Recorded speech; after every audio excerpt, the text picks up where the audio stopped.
And I'd like to welcome everybody here, but let me do this because in the hip hop community, we have found a divineness where we have found a divineness where can you hear me?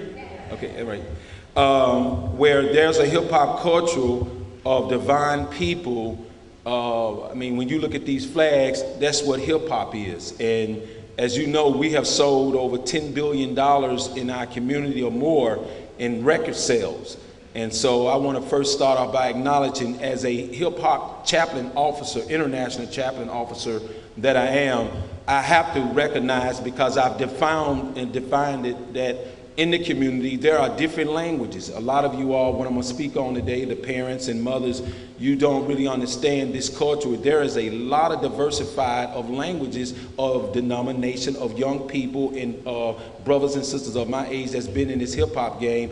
And if you don't know how to approach it, then you will be left out and you'll be just an ostracized and an outcast. So let me greet you all first with these words and give you the first experience of the streets of the community of hip hop. When you approach it and when you see our young brothers with turbans on their head, they'll say Islam.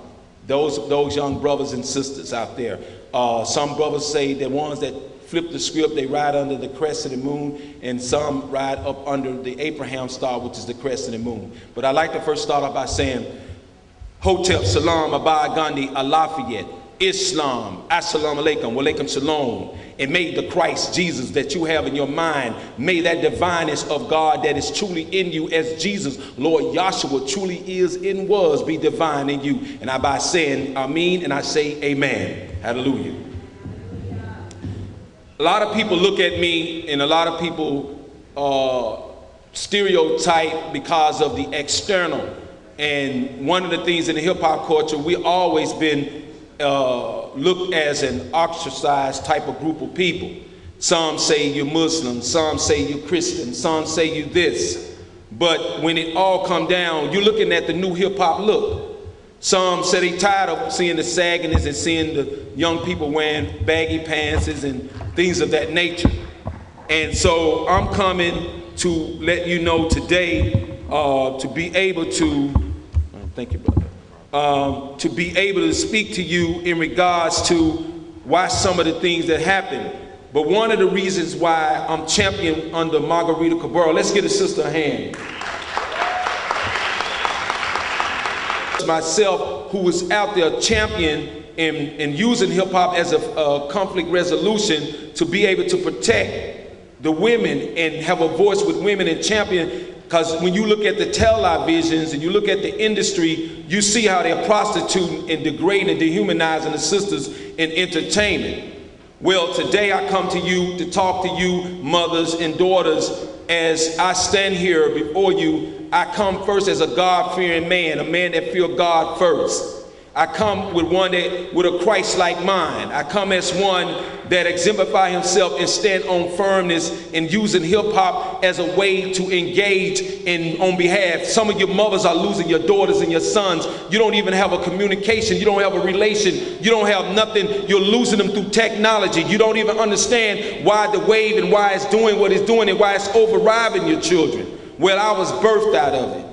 I first started at 475 Miller Avenue. You add the number up, mathematically, you'll see some God numbers in it. And when you begin to see the 7 in it, I guess that's when God was beginning to talk to me at 8 years old as a child and watching and wondering how it would be to bring together and congregate the hip hop nation and generation of our culture. Well, after that, my aunt moved from Brooklyn. I went to PS 29 and we moved up to the countryside of Maryland, and that was Greenbelt, Maryland. And then from there, I left and got in a little trouble and went back to DCFS and then I went to Chicago. And from there is where my hip hop influence really began to engage and intrigue.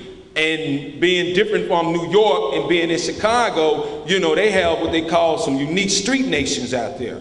And me not understanding the culture between how New York as a youngster would use hip hop influence, and you get along, you know, use a couple of rap battles, and you didn't have no fist fight, you know, or you wouldn't have nobody at least pulling a gun or a knife. But out there, them brothers would be the Windy City. That means something gonna flip over. The season in the summer, it may feel like the winter to you.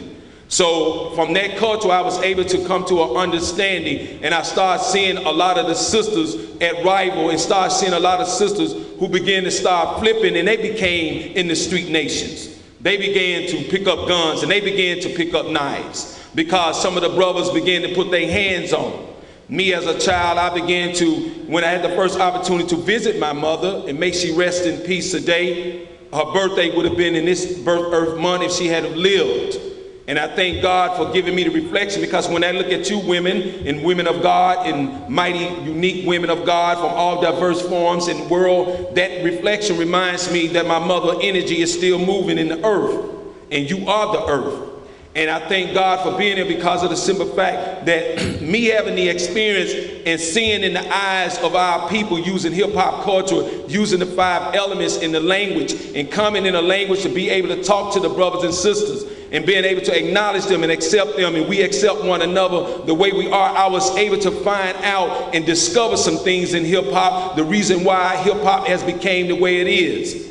Well, in the 70s, hip-hop was around, and we had a lot of brothers. There was the 4 leaders, and they did great in it, and they were doing a great job with the rhymes and with the music and with the lyrics. But then when a certain emotion of law of attraction would begin, there were sisters that would come in, and they can kind of mediate and kind of soften the brother's heart a little bit by getting involved into the hip-hop game, and then it wouldn't be no fights or breakouts inside of the parties. But then something happened in the 90s. You look at the number 9 and take the 0 off. I think that's how many months it takes a woman, correct, to give birth to a child. Well, in the 90s, they stuck a dagger, an invisible spiritual dagger in hip-hop. They began to what they call sex traffic her. They began to what they call genocide her. They began to what you call homicide on her. See, hip-hop was like the spoken words. If you have read the book of Proverbs and you have read the book of Psalms, that's what hip-hop is. If you have a regular conversation with your brother, your neighbor, your sister, believe it or not, that's a spoken word.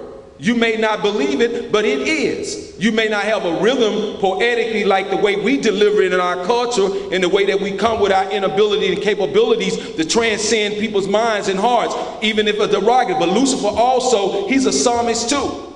But Lucifer is not mystical. Neither was God. Jesus wasn't nothing mystical. Jesus was real. He was God in person. So was Moses and John the Baptist and so on, and Solomon and David. But they had their problems. So when it comes down to us who say that we love to be in a Christ-like mind, and we love to be exemplified and roll as Jehovah and roll as Allah and roll as Yahweh and roll with these many names that the young people in the hip-hop community in my culture is speaking in, but they're saying that their parents don't want to be receptated to understanding who they are and clarify. Well, sometimes the Joshua generation makes a switch with the divine is in the spirit of God. Your daughters are being lost through this, what they call a indirect subliminal sex trafficking in videos. If you haven't studied, go Google about Sarah Botany. Young lady that was coming from Africa to come and transcend, and got tricked over in France, thinking that she was going to actually make money, and got pimped and manipulated. And they used her. But if you look real close, not that we degrade Nicki Minaj, not that we degrade any of the great women that's in the spoken word of hip-hop, but they're pimping and they're robbing and they're using them to use your daughters, and they're winning and taking over your daughters. So God himself said in the book of Acts 26, said, I, God, will send a messenger to open the eyes of my people and bring them from out of darkness and from the power in the hands of Satan. I never knew as a child that God was going to be evolving and shaping me. I didn't come here to try to be one that want to be this superstar. Matter of fact, I didn't even want to be here in this particular moment on the stage with microphones. I love to perform and see young brothers like this brother in the back. He's from Wilmington, Delaware. The brother's in the streets. He was out there on the drugs. He was doing a lot of things, but look at him now. He come all the way from Delaware just to soldier with the sisters, just so that he can show his homage to us. His mother is still living. So what are we saying? I'm saying that Raddn Tate has seen something that is happening to your daughters that's a unique way of understanding, but it's something that's happening with a subliminal genocide and homicide in the music world that's stealing and robbing your daughters. I ain't come here, or I did not come here to degrade or dehumanize the brothers in the hip-hop game. I came first to speak to the earth, you. Because the earth, you the one that keep the balance, you the one that keep gravity, you the one can make a good meal in a conversation and bring something together. Because Jesus, he was great, but guess what? He was even more great when Mary Am came, when everybody began, listen to that, on there. Mary am that I am is what God spoke to Moses when he was at the burning bush. Now God wasn't inside the fire, God was inside of Moses. And so with that to be said, God was inside of Mary Am, but she used herself to be glorified and exalted by God to bring, because the women of the village would come over and they would sit and eat with her and fellowship with her, and they would want to know more about it because their husbands was acting out of control. Their husbands was getting out of hand, and they didn't understand because some of them became drunkards. Not that they didn't love their husbands, not that they didn't want to stay submissive to their husbands, but it was that they had lost the God in them at times. So they would come to Mary Am, who was in the village, just to get an understanding who Mary Am is and was, and why is it that her son is so glorified and exhausted by one of creation, having God in the person that he truly was and stood on. And so where Jesus began, or Lord Yahshua began to be that great one, now you look at Naomi's, you look at the Ruth, you look at the Marthas, all these great women of the Bible and in the New Testament, the Old Testament, and to this previous time, even yourselves, when you look at what's happening to the young people, when you look at what's happening to your daughters right now, they're crying out. So hip hop, it is a spoken word, mothers. It is a spoken word, aunts. It's a spoken word, grandma. Don't get afraid of it. Now, yeah, we don't want no dehumanizing, something derogatory to take away, but the content of the character and the essence of the word of God is in spoken word. And so God himself told me, said, I'm going to send you out through the nation. Well, I think Zulu Nation is the only hip-hop nation, if I could define that, in the world. Well, why did God put me in the seat? They called me. They said, Brother Tate, won't you come over to the Zulu Nation and take a seat? We can't give you a title because you are already doing the homage and doing the work of God. And I said, well, I don't think I'm worthy of being in that. But then who can tell God what to do in a person? And so I was just being obedient, and I took the seat. My job was to show the brothers how to love. So the same awards that me and Margarita is doing here today is the same way we did. We even did it for the sisters of the Zulu Nation. Now God had put it on my heart. I travel with great women in Brooklyn and throughout the boroughs of New York. I see your work. I see your sweat.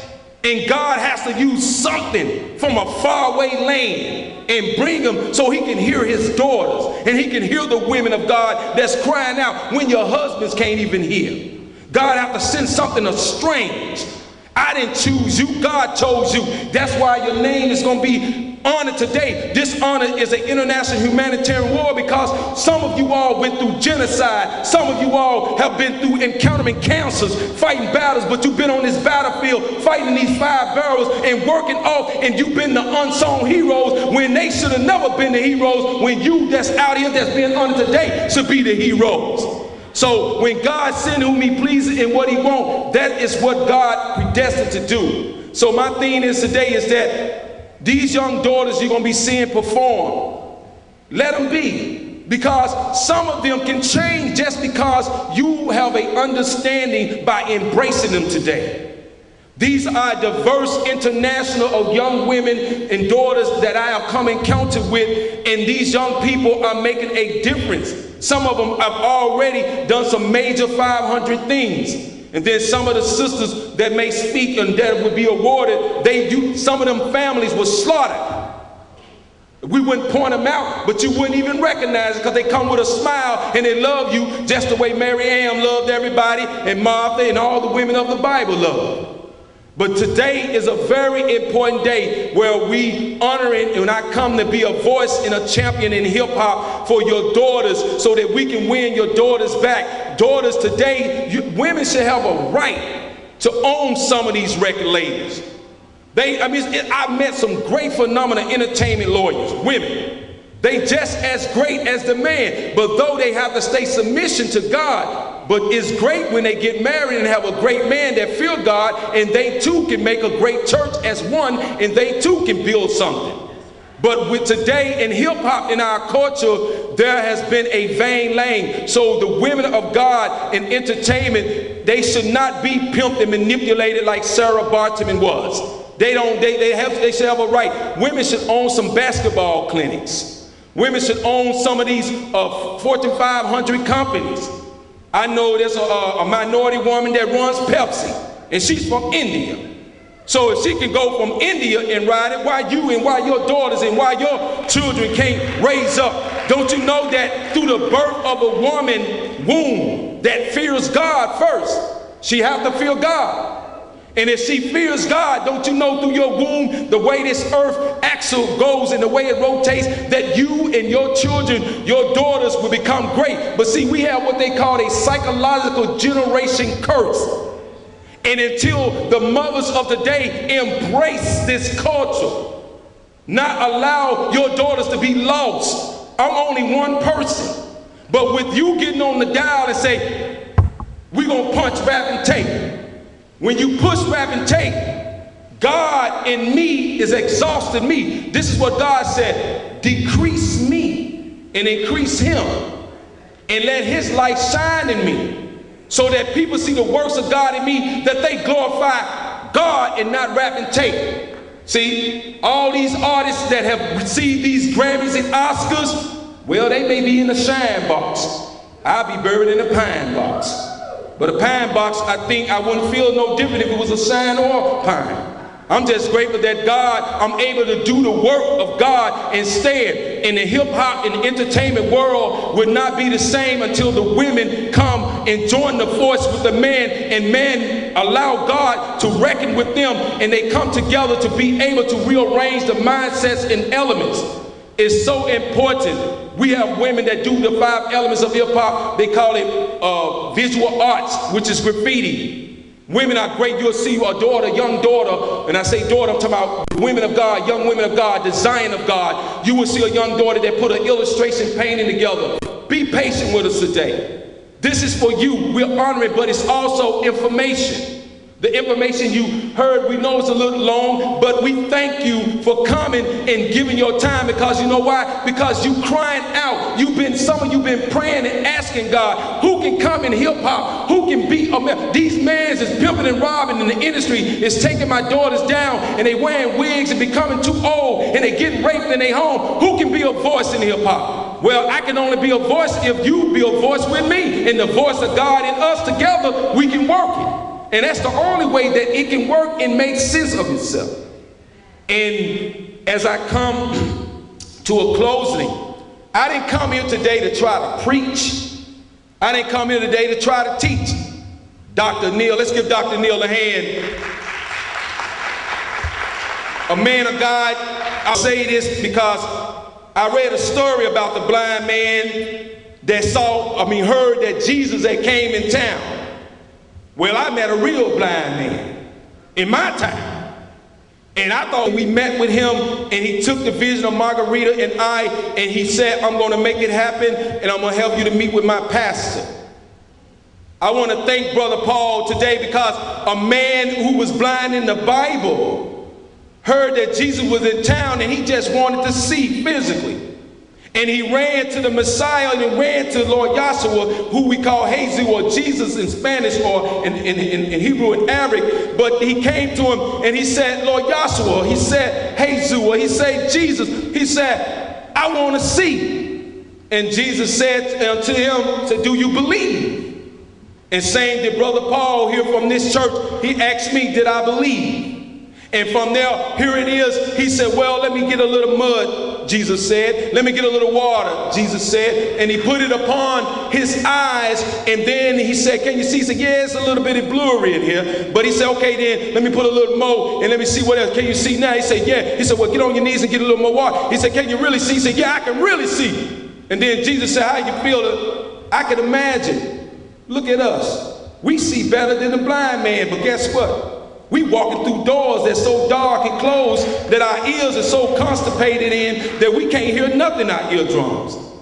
And that's the way that you're treating our daughters, and that's the way you're treating the children. So the daughters need you, mother, that can come into hip-hop culture to do this, and I can't do it alone. So I pray today under the guidance of God that when you hear these divine young talents and these people that will receive these acts, it's through great, ordinary, normal, great people like you, 9 to 5s, that come along and that saw something that's greater than me, and I know it's greater than me. He just using me as a vessel, and they just sow the charity. And so today, this charity that we're giving, we got 7 awards that I have to fast on and pray. The trophies you see a little taller, those are people who God ordained and gave to me prevalent. I wrote their names down one by one as I fast every other week before the coming of this event. Because I didn't want to make it look like favoritism as people. I'm gonna be truthful with some people I know very well that I'm honoring, and some of them was driven by the Holy Spirit and divineness of God because God wanted to happen. Some of them won't even be here tomorrow. They're fighting breast cancer. Some of these women, we had one sister that was from out of town, and she's a motorcyclist. The sister fighting breast cancer now. She may be here, may not, I don't know. But I can tell you, she lost her son the following week when she was announced last week that she had breast cancer. Imagine that. So that's why I'm coming as a hip-hop artist and humanitarian. I'm coming to let the hip-hop generation know and warn them. And let them know that God created the book of Proverbs to use your wisdom and be wise as a serpent and harmless as a dove. To build, as he did with David, the psalmist, write the apprenticeship, your lyrics in changing format.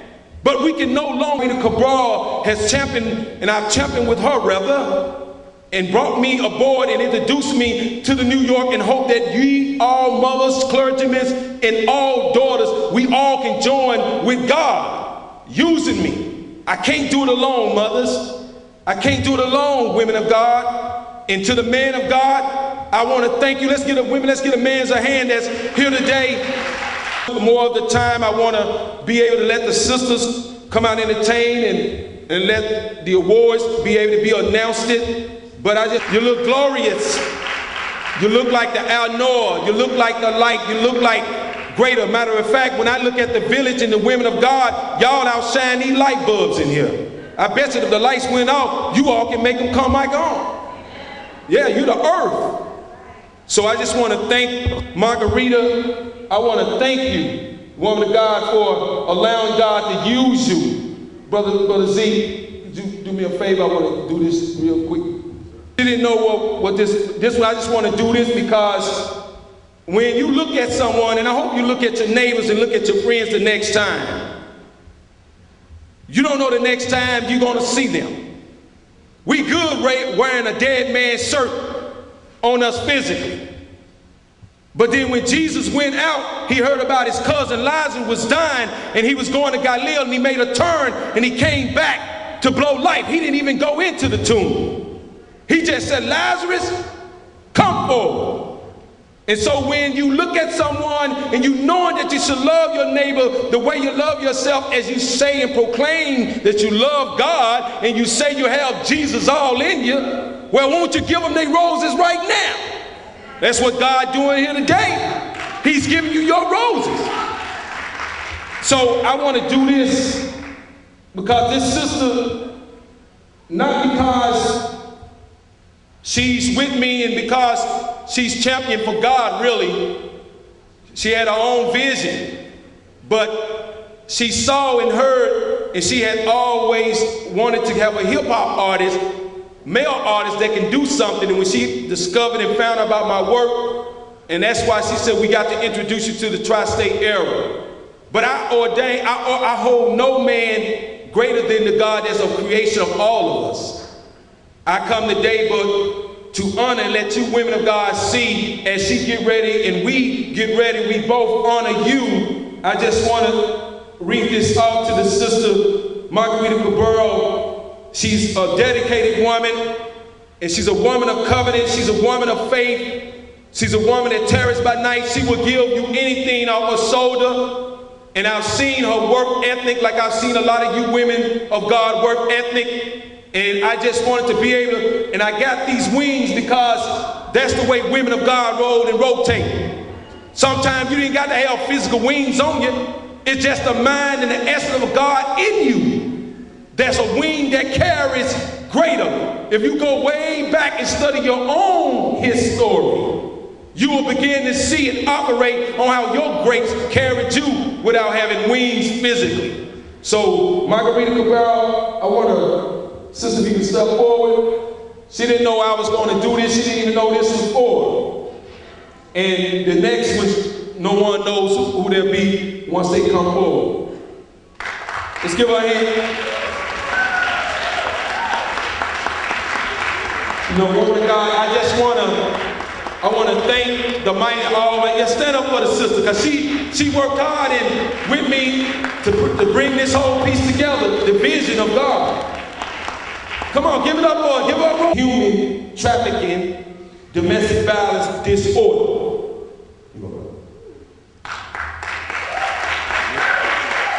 I give you this not as a symbol. God said worship no other God. Not a hand of a crafty man. But he did say, give him the glory. And I come to give God all the glory. But I want to also thank him for the glory that you allow him to manifest in you, to be utilized to help head spirit these great women and love on these women that you hardly knew, as some that you have known and soldiered with me with. So I give you these wings as a remembrance from God. That when everyone tear you down, backstab, slap you in your face, say to your friends, just carry the word of God. In the beginning was the word was with God, and the word was God, and it became flesh when you put it in your conscience. So I want to say congratulations, sister. Keep championing for God. She ain't championing for me. She championing for the one that sent me. She championing for the one that I'm championing for. And that is only God. And I thank you, sister. This is yours. And thank you so dearly. And I'm going to be obedient. I'm going to turn this. Hi, my name is Isidoro. This is Afrovision Nouvelle. Run Sunday 9 p.m. to 10 p.m. Thursday 1 p.m. to 2 p.m. Channel 69. Manhattan and New Jersey. Tuesday 12:30 to 1 o'clock. Channel 67, 85, and 36. Brooklyn and Staten Island. Friday 7 o'clock to 7:30. Channel 68, 79, and 43. Queens, Friday 7 o'clock to 7:30. Channel 43. This is our website, www.avntv.net. Once more, www.avntv.net. Thank you.